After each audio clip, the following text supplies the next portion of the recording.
Hello everyone, I'm here with the blurb and beginning of the Executioner's Cane, which is the third and final book in the Gathandrian Trilogy. Here's the blurb. Mind reader Simon Heartstongue must return to the country of his mortal enemy in order to fight for survival. Accompanied by the Mind Cane and the Snow Raven, he travels back to the land he came from to offer support to the people he once tried to kill. From Gathandria, Anieka Hallsfoot endeavours to help him, but her attentions are focused on rebuilding the city after the wars.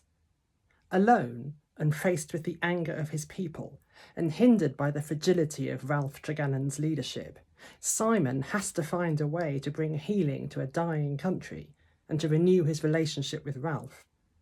But the odds and time itself are stacked against him. That's the blurb for the Executioner's Cane, and here is the beginning.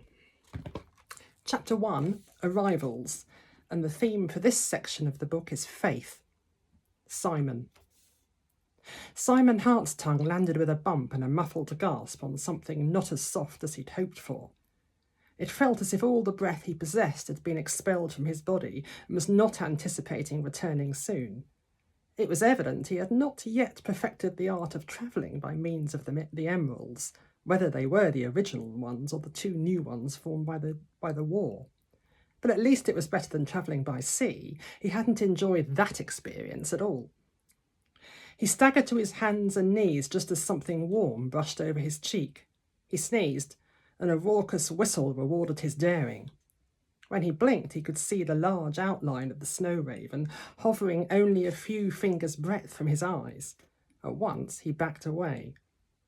Although the great bird appeared for the moment to be on his side, and had been so through all the recent battles, he could never be entirely sure of its intentions. He couldn't help but notice the raven looked utterly unscathed by the recent travelling ordeal, but then that, he imagined, was the gift of flight. He himself was dusty, shaking and bruised.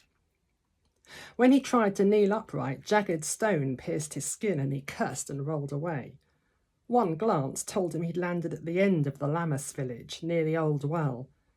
By the gods and stars, a few paces to the right would have put him in the centre of the well itself, and he shuddered at that thought.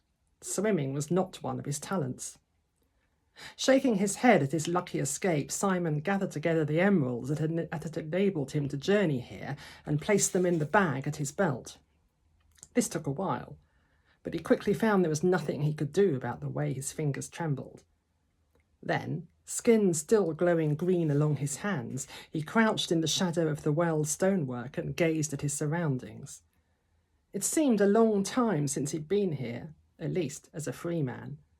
That in itself was a rare experience, and he hoped it would continue for a while. However, what he saw made his jaw tighten. The Lammas lands were not as they had been. The mud around the well was churned up, and the stones the people had used as a makeshift path were scattered in all directions. The trees at the edge of the wood were blasted as if a great fire had swept through them. He even thought he could smell a hint of smoke and darkness in the air. The small houses of the poorer villagers themselves were no better. Instead of the partially destroyed structures of his memory, all he saw were piles of shattered stone and rubble. Had so much chaos ensued as a result of the Gathandrian mine battle, adding to the damage he had seen here before? Simon groaned and brushed a shaking hand through his hair. If so, the task he had set before himself would be so much the worse. Well then, come what may, he had made his decision, he would hold to it. A faint humming at his side caught his attention. It was then he remembered the Mind Cane. That's the beginning of the Executioner's Cane. That's the cover. Hope you enjoyed the read and have a great day. Bye.